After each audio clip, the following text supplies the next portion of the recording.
2:47 a.m. My phone buzzed. Security camera alert. There was Patricia Whitmore, our HOA president, using bolt cutters on the padlock to my root cellar. Flashlight in one hand, designer purse over her shoulder. She stepped right into the cellar I built myself after a back injury ended my Marine Corps career. She thought nobody was watching, but I had been waiting for months. It started with violation notices for grass point 1 and 2, tall threats of daily fines, and demands to tear down my unauthorized structure on land my family's owned for 3 generations. She even bragged she'd make an example out of the non-compliant veteran. Tonight, she finally crossed the line and walked straight into the trap I'd set. Let's just say it ended with trouble she couldn't talk her way out of. What would you do if your power-tripping HOA president broke in like this? Drop your location, too. I want to know where you're watching from. Share your wildest HOA story below because this one gets ice cold. His name's Marcus Sullivan. Mac to anyone who matters. And before I tell you exactly how Patricia Whitmore ended up trapped in my root cellar at 3 o'clock in the morning, you need to understand the kind of woman we're dealing with. I'm 52, disabled Marine, living on VA benefits in Millbrook Heights, Kentucky. This used to be farmland before developers carved it into a subdivision, but my 3 acres sit right in the middle. The stubborn holdout that refused to sell when they came waving checkbooks 15 years back. Built my root cellar 2 years ago after my back injury ended my construction career.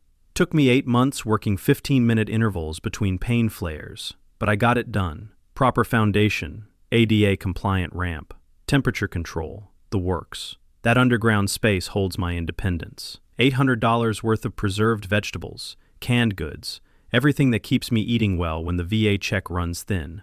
The smell down there, cool earth, mason jar rubber, that satisfying mustestininess of self-reliance. That's what freedom smells like when you've learned not to depend on anyone else. Then Patricia Whitmore moved into the neighborhood and decided my freedom was her business opportunity. Patricia's 48 years old, been HOA president for 6 straight years, real estate shark who drives a white BMW with vanity plates reading sold for you. Always has fresh acrylics that cost more than my weekly grocery budget. Always smells like perfume with some French name I can't pronounce. Her husband Rye's the county commissioner, which she drops into every conversation like it's legal immunity. And maybe it was until she picked the wrong target. First contact came on a Tuesday morning in March. I'm outside checking my tomato seedlings when I hear designer heels clicking on gravel like a countdown timer. Turn around to find Patricia in a power suit, clipboard clutched like a weapon, staring at my cellar entrance like it had personally insulted her mother. Mr. Sullivan, Patricia Whitmore, HOA president. We need to discuss your situation. She handed me a violation notice on official letterhead. Unsightly agricultural structure diminishing neighborhood property values. $50 fine. 30 days to remove. The morning sun caught her wedding ring. Easily 2 carats, probably worth more than my truck. Everything about Patricia screamed money and authority, from her manicured fingernails to her BMW's paint job that gleamed like liquid mercury. I read the notice twice, then looked at her.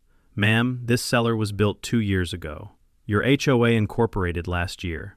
Doesn't that grandfather my structure? Her smile went sharp enough to cut glass. Not according to current community standards, Mr. Sullivan. We're elevating this neighborhood's profile. I'm sure someone with your background understands the importance of following proper procedures. The way she said background like my military service was something embarrassing she had to acknowledge. That expensive perfume lingered for 10 minutes after she left, cloying and artificial like everything else about Patricia Whitmore. But here's what Patricia didn't know. Marines don't just fold when civilians try to intimidate them. We document, we prepare, and we wait for the perfect moment to strike back. The harassment started immediately. Week 2 brought a grass violation measured at 3.1 inches, when subdivision limit was 3.0. $75 fine. Photographic evidence attached. My lawn looked like a golf course compared to half the yards in Millbrook Heights. But Patricia had found her angle of attack. Week 3, mailbox paint faded and unsightly, and another 75. Week 4, garden hose visible from street, creating impression of negligence. 75 more. By month 2, I owed Patricia's HOA $425 in fines for violations that didn't exist until she needed them to. But the money wasn't the real problem. It was the pattern I started recognizing. Patricia was studying my property like a general studies enemy terrain. She'd walk my fence line with that clipboard, taking measurements, checking sight lines from the road to my cellar. Too much time photographing my ramp, my ventilation system, especially the lock on my cellar door. That's when I realized Patricia Whitmore wasn't just power tripping. She was planning something bigger than harassment fines. April brought Patricia's first real escalation. Professional intimidation disguised as official business. I was having morning coffee when a county pickup truck pulled into my driveway. Two guys in hard hats climbed out, one with a clipboard that looked like a twin to Patricia's, one with a camera that probably cost more than my monthly disability check. Mr. Sullivan, Tom Bradley, County Building Inspector. We received a complaint about unpermitted construction on your property. The smell of diesel exhaust mixed with morning dew as Tom's partner started photographing my cellar entrance. Not just quick snapshots, detailed documentation from multiple angles, measuring distances too. Property lines, checking structural details that had nothing to do with safety violations. What construction would that be? Underground storage facility. Need to verify it meets current county safety codes. I stepped onto my porch, coffee mug warming my hands against the morning chill. Tom Bradley looked like he'd rather be anywhere else, kept glancing at his clipboard like the answers might magically appear. But his photographer buddy was working with the methodical precision of someone conducting a professional survey. You got paperwork for this inspection? Complaint-driven inspection doesn't require advance notice, sir. Just need a quick look inside. Here's the thing about being a Marine. You learn to spot blank from 1,000 yards. Tom's safety inspection was taking way too many photos of sightlines, measuring distances from my cellar to the road, documenting everything except actual safety concerns. This wasn't code enforcement. This was reconnaissance. Tell you what, Tom, just call me this afternoon. We'll schedule something proper with advance notice. His face went red like a boiled lobster. Sir, we can do this easy or we can do it hard, but we're doing our job today. And I'm doing mine, which is protecting my property rights. You want access to my cellar, bring a warrant. They left 15 minutes later, but not before Tom's photographer mapped every inch of my property with that expensive camera. I counted 47 photos for a quick safety check. That afternoon, I drove to the county courthouse. The building smelled like old wood and bureaucratic indifference as I spent 30 minutes digging through public records. No inspection request filed by any neighbor. But there was something else. A development application submitted by Whitmore Holdings LLC for a mixed-use residential project pending land acquisition. The proposed site 5 acres, including my property. Patricia wasn't trying to force me out with harassment. She was conducting market research for $500,000 land grab. Every violation notice, every inspection threat, every official visit was reconnaissance for a development project that required my cellar to disappear. When someone is trying to steal your land, they study it better than you do. That's what my uncle always said after losing 40 acres to a water rights dispute in the 80s. Developers send inspectors and surveyors months before filing paperwork, mapping every obstacle to future profits. Tuesday brought round 2, utility company harassment. Mr. Sullivan. Eddie Martinez, Kentucky Power. We received a safety complaint about unpermitted electrical work at your address.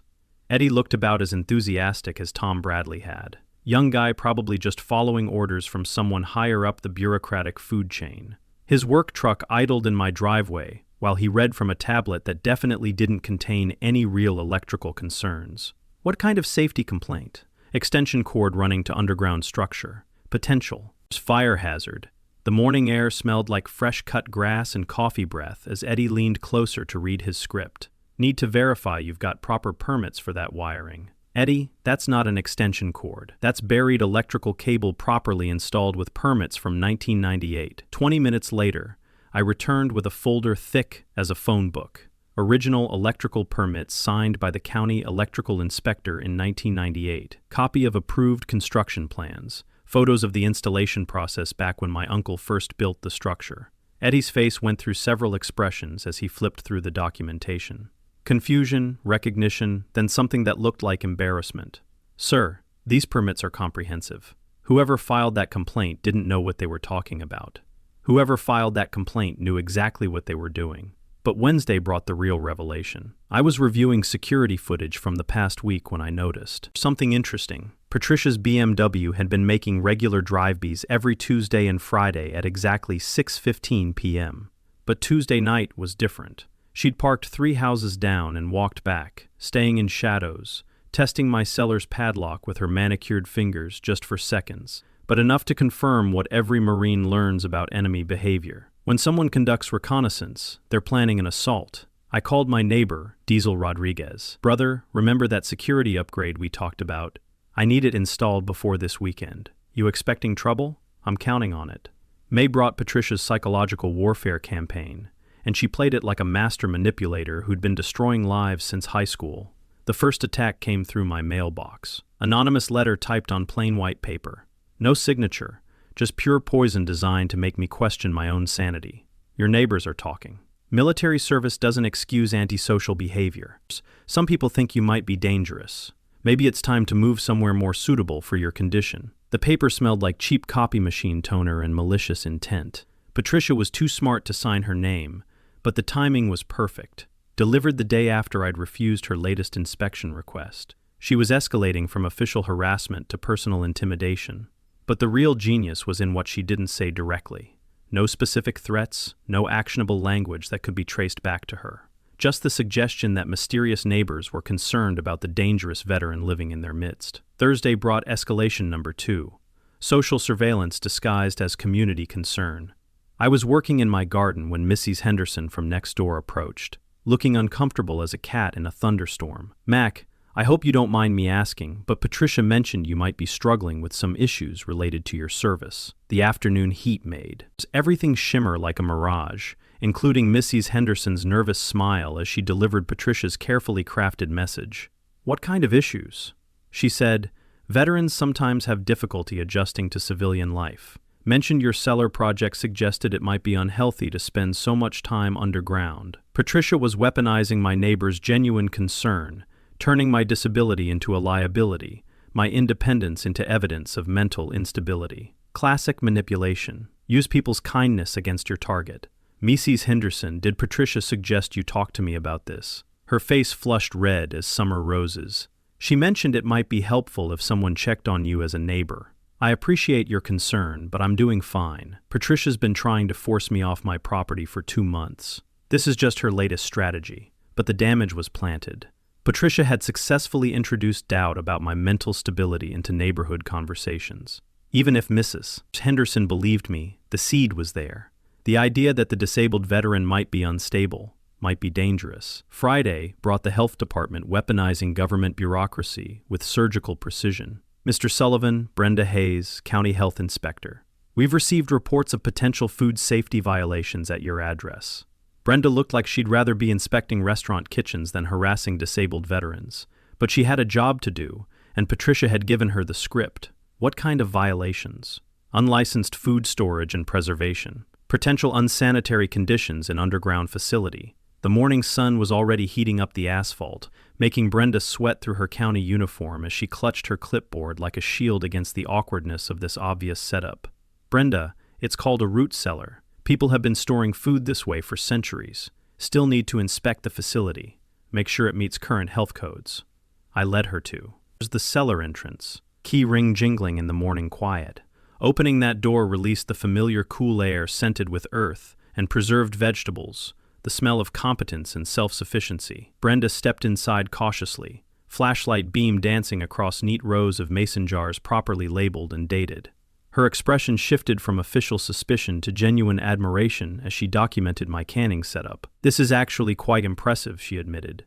Temperature control, proper ventilation, organized storage systems. Built it myself after my back injury. Helped stretch the grocery budget.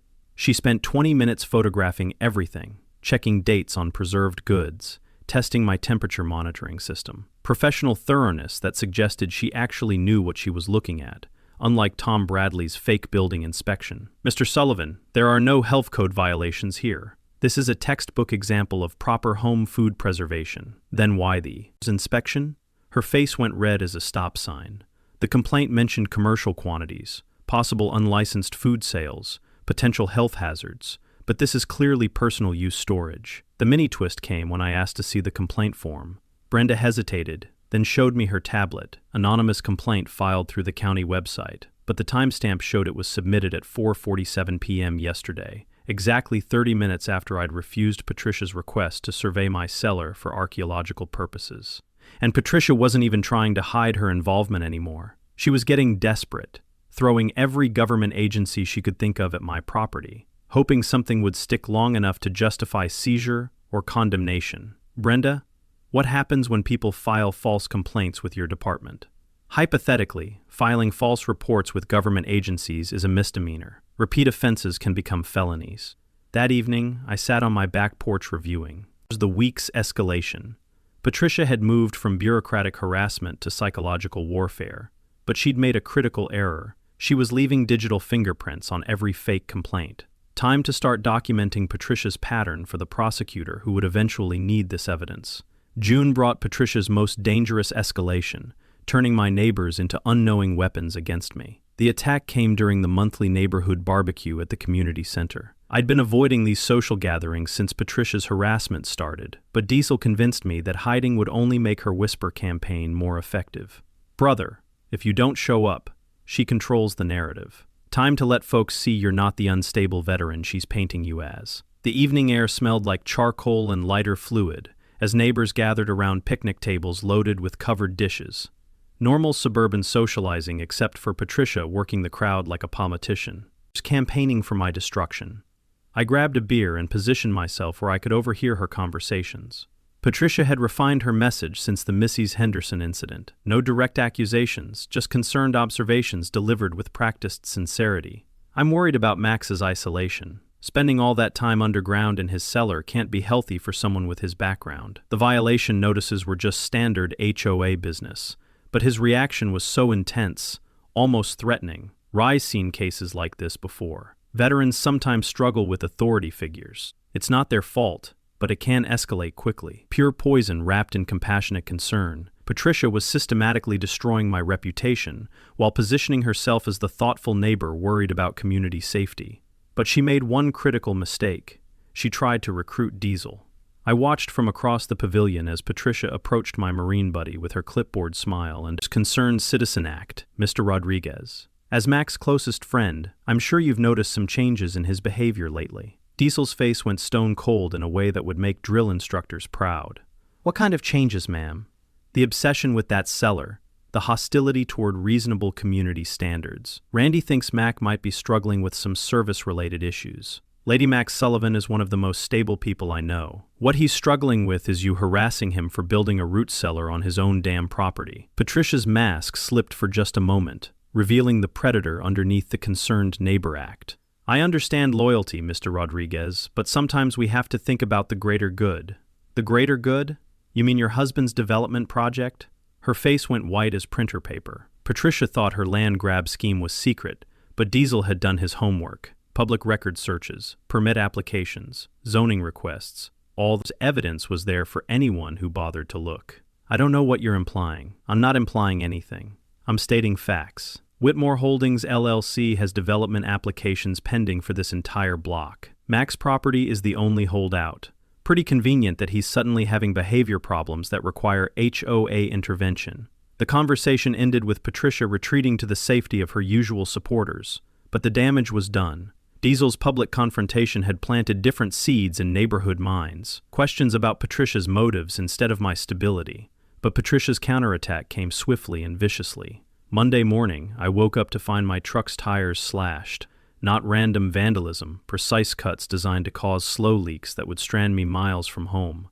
Professional sabotage that required knowledge of tire construction. No witnesses, no security cameras covering the street, no evidence except the obvious message. Cross Patricia. As Whitmore and face consequences, I called the sheriff's office to file a report, but Deputy Williams just shrugged and handed me a case number. Probably kids, Mr. Sullivan. Happens all the time in these subdivisions. Tuesday brought escalation to my VA benefits.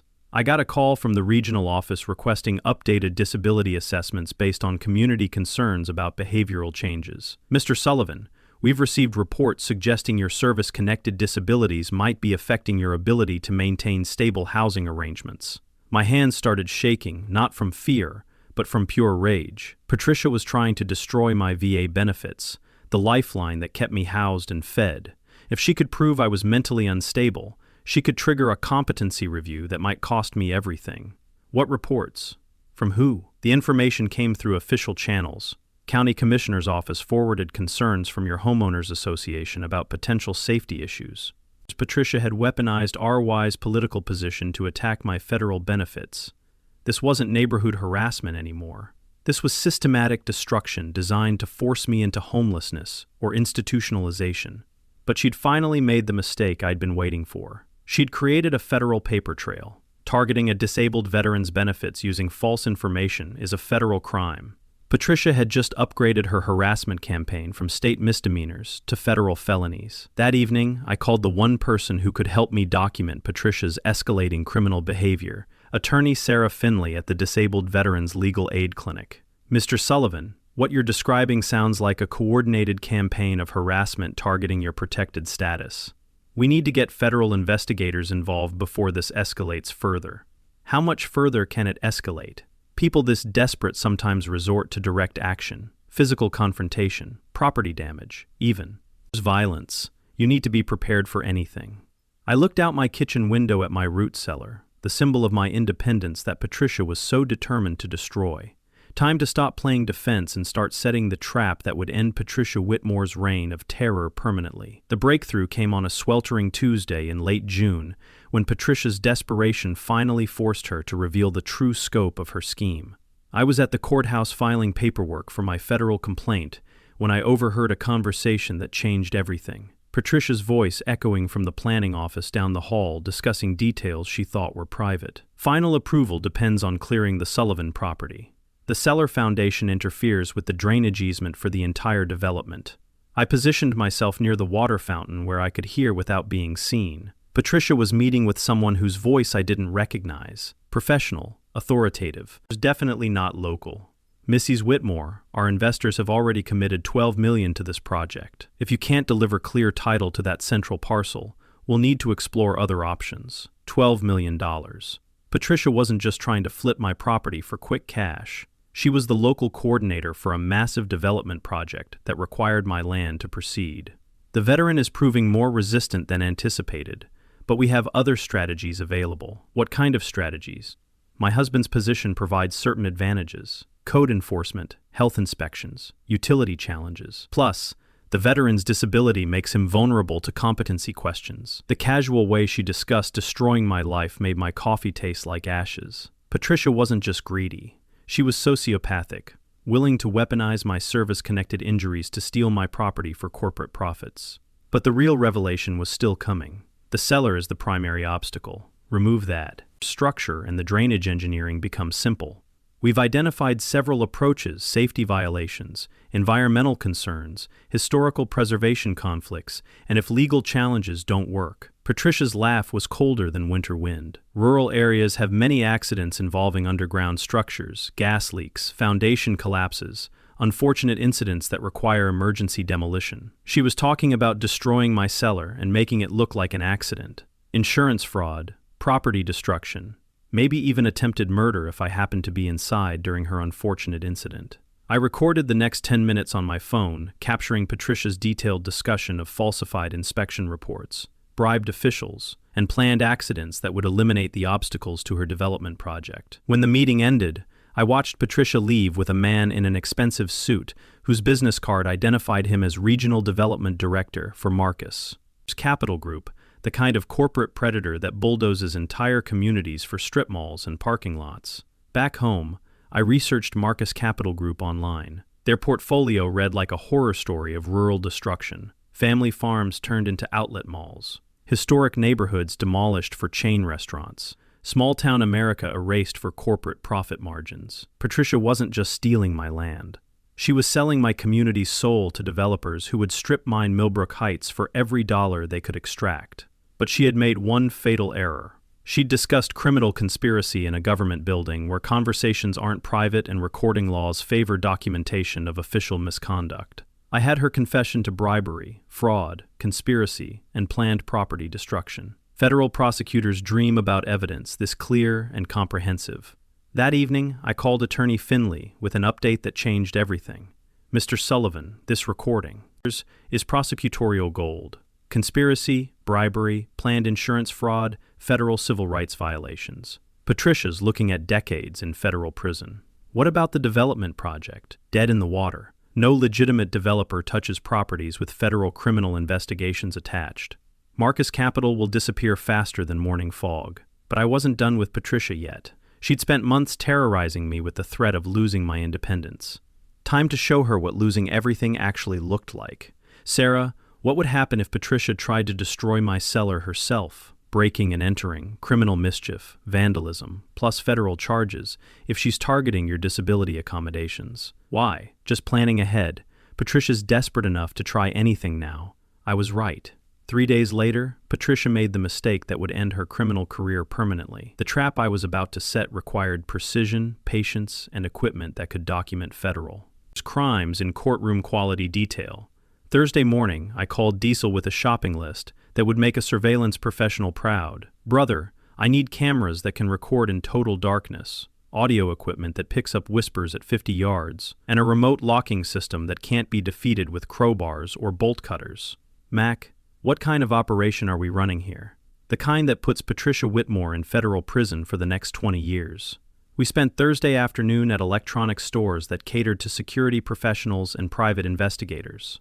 Hidden cameras smaller than quarters. Infrared motion sensors that could detect a mouse at midnight. Audio recorders with parabolic microphones designed for long-range surveillance.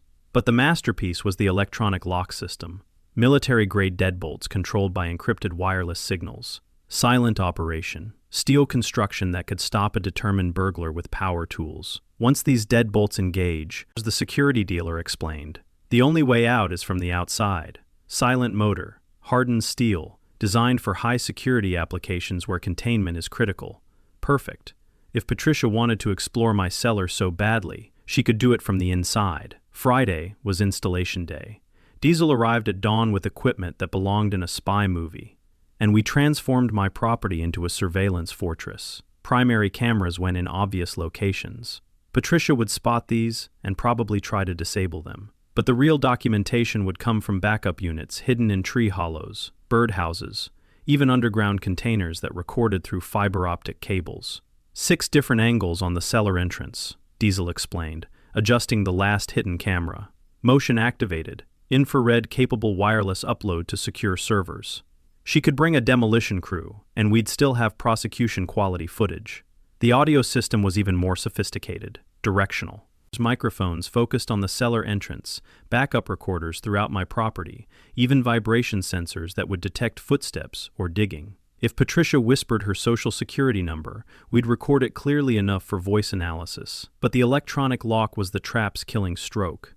We removed my cellar's original hardware and installed a system that looked identical from the outside, but operated on principles Patricia couldn't imagine. The visible lock was just decoration. Real security came from steel deadbolts hidden inside the door frame, controlled by my smartphone from anywhere in the house. Test it, Diesel said, handing me the phone app. I tapped the screen. The deadbolts engaged with a whisper-quiet thunk that you'd miss if you weren't listening for it. Tapped again, they retracted silently. What if someone is inside when I activate it?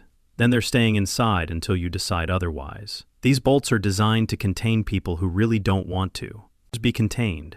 We tested the system a dozen times. Door opens normally. Person enters cellar. I tap the app. Deadbolts engage. Person is trapped until I choose to release them. Simple, reliable, and completely invisible unless you knew what to look for.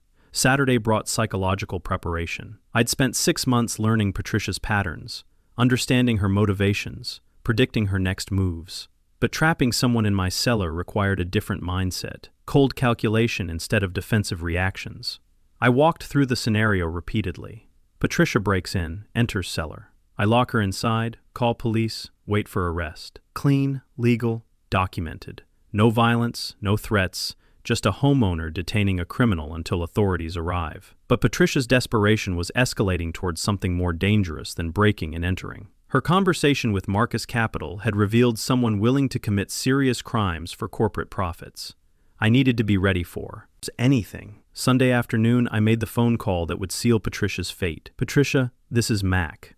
I've been thinking about your offer to survey my cellar. Long pause. What kind of thinking? Maybe we could work something out. Cash deal. No questions asked. But I want to understand what makes that cellar so valuable to your development friends. I could practically hear her brain spinning as greed wared with caution. What makes you think there's anything valuable down there? Family stories, Patricia. Grandfather built it during the Depression. Chose that exact spot for reasons nobody talks about. Deep excavation, sealed sections, things he never opened before he died. Pure fiction. But Patricia's breathing changed as she imagined hidden treasure justifying months of harassment and legal risk. I could arrange a professional assessment, archaeological consultants, structural engineers, full documentation for insurance purposes. When? Soon, very soon, I'll call you. She hung up. Before I could respond, probably afraid I'd change my mind if we talked longer. Tuesday night, my motion sensors triggered at 11:23 p.m. Patricia's BMW cruising past for the third time that evening, slowing down as she studied my property like a general planning an assault. She was building courage for something bigger than violation notices and inspection threats. The trap was ready. All I had to do was wait for Patricia to spring it herself. Wednesday brought Patricia's most desperate gambit yet. Direct psychological warfare designed to break my will before she risked direct action. 6:30 a.m. My landline rang with a number I didn't recognize. Patricia's voice, but without the usual pretense of civility. "Mac, this is your last chance to do this the easy way." I was making coffee when the call came, grounds spilling across my counter as my hands went unsteady. 6 months of harassment had taught me to recognize Patricia's escalation patterns, but this felt different. Predatory desperation. Instead of bureaucratic bullying. What easy way, Patricia? Sell today. Cash offer. Clean transfer. You can keep your precious Cellar as part of the deal. $300,000 final offer. $300,000 for property worth maybe $250 on a good day. Patricia was offering above market value, which meant her development deal was worth exponentially more than she was letting on. That's generous. What's the catch? No catch. Just tired of fighting over a patch of Kentucky dirt. Randy thinks we should move on to other projects. The lie was transparent as window glass. Rye's political career was finished. Their development connections worthless without his official position. Patricia was staring at financial ruin unless she could deliver my property to Marcus Capital Group. I'll think about it. Don't think too long. Market conditions change quickly around here. The threat was subtle but unmistakable. Patricia was done with legal harassment. Time for more direct persuasion methods. Thursday escalated to intimidation. Through official channels. I got a visit from Deputy Craig Williams, looking uncomfortable as a cat in a thunderstorm. "Mr. Sullivan, we've received reports of suspicious activity at your address. Possible weapons violations." The morning heat was already making my back porch concrete too hot to touch as Craig shifted his weight from foot to foot, clearly delivering someone else's message. What kind of suspicious activity? Anonymous tip about firearms being stored improperly on your property. Need to schedule a welfare check. Make sure everything's secure. My blood pressure spiked like a rocket. Patricia was trying to get police involved as cover for whatever she was planning next. If cops were already investigating weapons violations, any violence at my property could be blamed on the unstable veteran with his illegal gun collection. "Craig, what's your protocol for anonymous weapons tips?" "Well, we investigate all reports of potential safety issues. And who's pushing for this?" His investigation, his face flushed red as autumn leaves. Request came through the county commissioner's office. Standard procedure for public safety concerns. Rye's final official act before losing his position, weaponizing law enforcement against his wife's harassment target. Patricia was using every remaining connection to set up justification for whatever crime she was planning. But Friday brought the revelation that changed everything. Patricia wasn't planning to hire professionals anymore.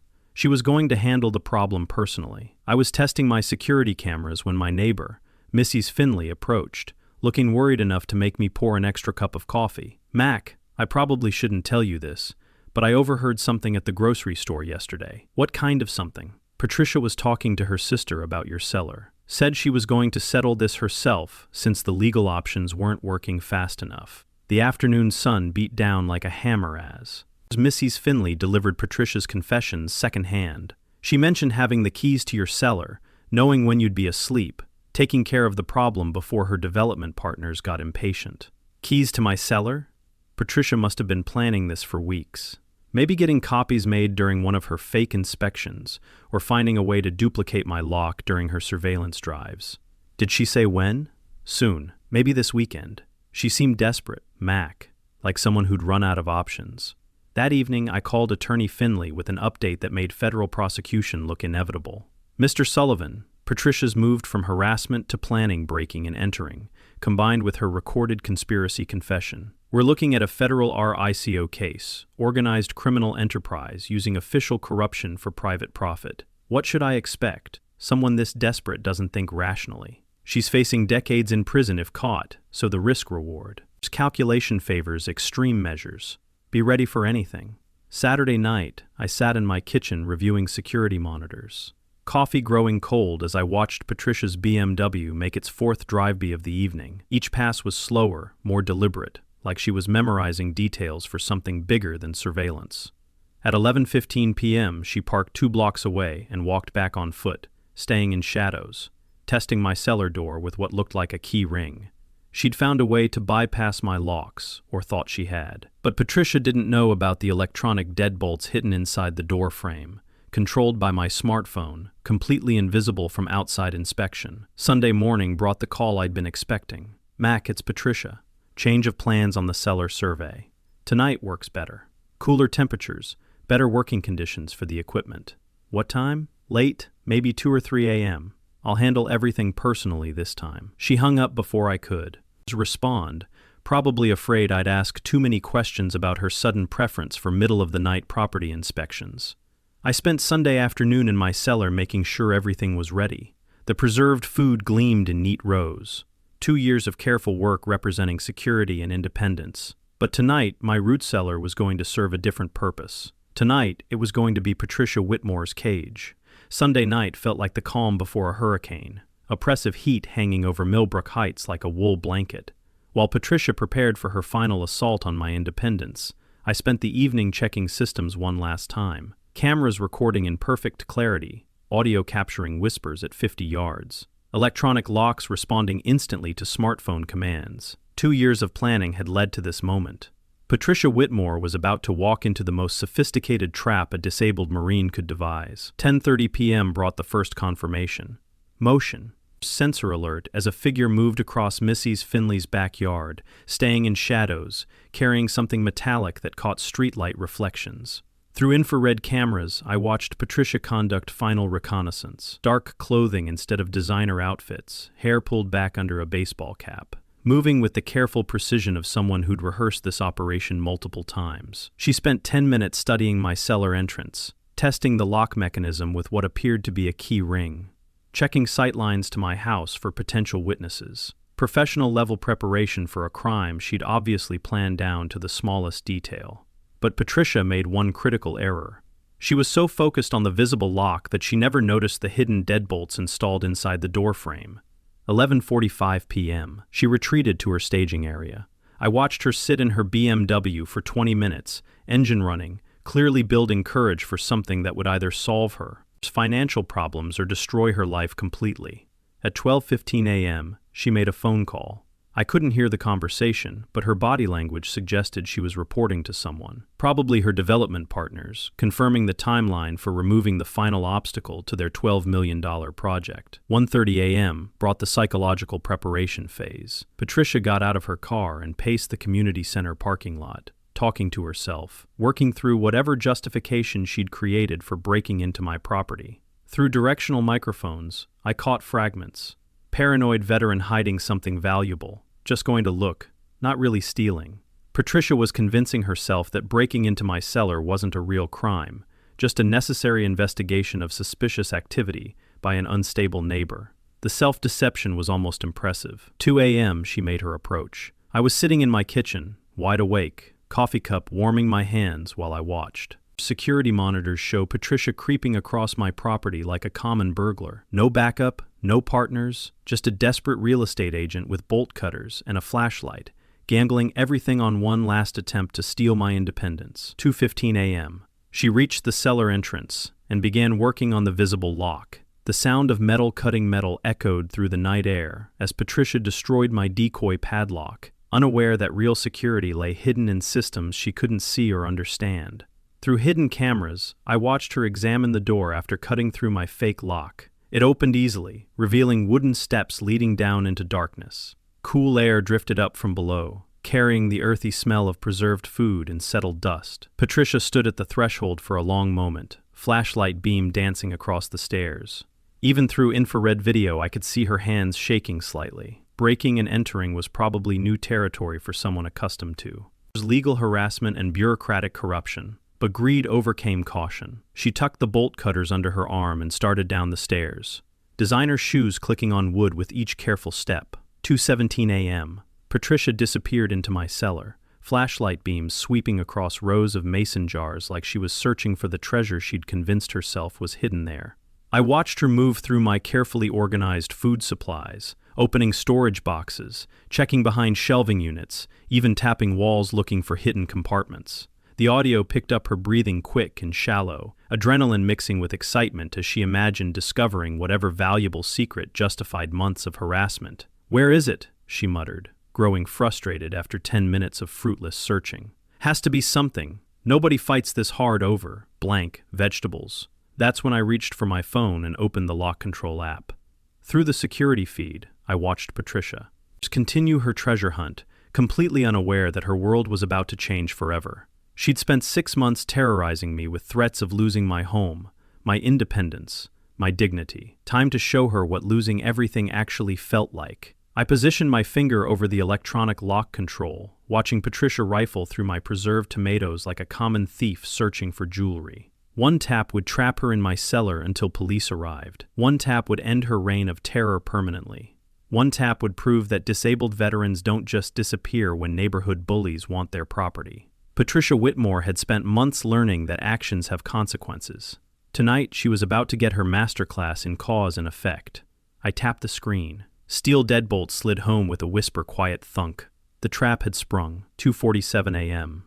The moment of perfect justice arrived with the soft mechanical whisper of deadbolts engaging. Patricia was officially trapped in my root cellar, surrounded by the preserved vegetables she'd tried to force me to destroy, breathing the earthy air of independence she'd spent 6 months trying to steal from me. I sat back in my kitchen chair, taking a slow sip of coffee, and waited for her to discover what had happened. It took exactly 4 minutes and 12 seconds.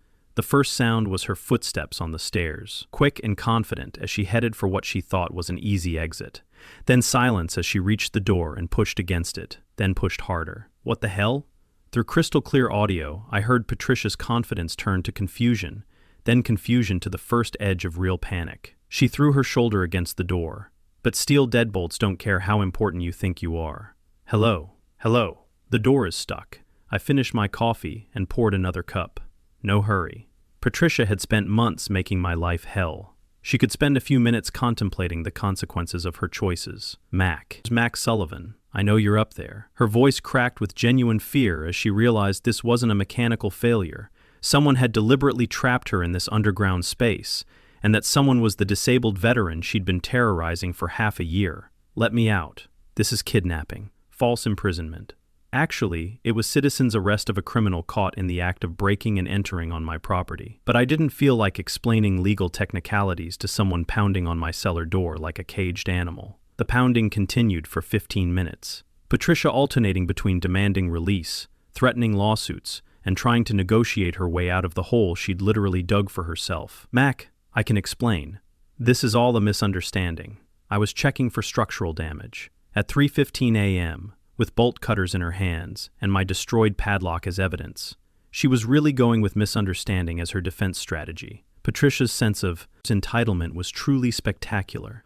My husband will have the FBI here within an hour. You can't hold a county commissioner's wife, former county commissioner, and his political connections wouldn't save Patricia from felony breaking and entering charges, especially when documented by surveillance footage that could make CS the Fund investigators jealous. 3:30 a.m. brought the bargaining phase. I'll drop all the HOA violations. Clean slate. We can forget this whole thing.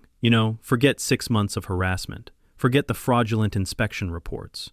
Forget her conspiracy with Marcus Capital Group to steal my property. Patricia's definition of forgetting was impressively self-serving. 3:45 a.m. brought the first real breakdown. Please, Mac, I'm sorry. I know I went too far. I was just trying to help the neighborhood. Please let me out. The audio picked up something I'd never heard from Patricia before. Genuine human emotion. Fear was stripping away her armor of entitlement, revealing the scared middle-aged woman underneath the neighborhood dictator. But even in her panic, Patricia couldn't stop lying. I wasn't going to take anything. I just wanted to see what was down there. You made it sound so mysterious. She still thought I was stupid enough to believe she'd broken into my property with bolt cutters just to satisfy curiosity. Even trapped and terrified, she couldn't resist trying to manipulate the situation. 4 a.m. was decision time. I could keep her trapped until sunrise. Let her stew in complete psychological breakdown for another few hours. Part of me wanted to see how many secrets she'd confess when she thought she might die in my root cellar. But Patricia had learned her lesson. Time to call in the professionals. I dialed the non-emergency number for Kentucky State Police, keeping my voice calm and reasonable. This is Marcus Sullivan at 247 Oak Ridge Drive in Millbrook Heights. I need to report a breaking and entering. Are you in immediate danger, sir? No. Ma'am, the intruder broke into my root cellar about an hour ago. I've secured the area and contained the situation, but I need an officer to take custody. You've contained the intruder? Yes, ma'am. Electronic lock system engaged when they entered without permission. They can't escape, but they're not in any danger. Just inconvenienced until law enforcement arrives. Brief pause as the dispatcher processed that information. Sir, you're saying you've locked someone in your basement? Root cellar, ma'am? And they locked themselves in when they broke into my property with bolt cutters. I just made sure they couldn't leave the scene before you folks could sort things out. Officer en route, ETA 12 minutes. I hung up and activated the cellar's intercom system, another feature installed for exactly this moment. Patricia, the pounding stopped immediately. Mac, thank God. Let me out. Police are on their way. Should be here in about 10 minutes. You might want to use that time thinking about what you're going to tell them about why you're in my cellar with burglary tools at 4 a.m. Long silence. Then Mac, we can work this out. Whatever you want. Money, property, I'll drop everything permanently. Too late for negotiations, Patricia. You crossed the line when you broke into my home. It's not your home. It's just a blank cellar. Even trapped and panicked, Patricia couldn't resist minimizing her crime. Breaking into a mere cellar somehow wasn't as serious as breaking into a house in her entitled mind. At 4:11 a.m., red and blue lights painted my driveway in alternating colors as Kentucky State Police arrived to collect my gift. Justice was about to be served, ice cold. Officer Sarah Martinez stepped out of the patrol car, looking like she'd handled plenty of strange situations, but maybe never one quite like this. Mr. Sullivan, you're saying someone broke into your cellar and you locked them inside? Yes, ma'am. She's been harassing me for 6 months trying to force me off my property. Tonight, she escalated to breaking and entering. I've got the whole thing recorded in multiple angles, and this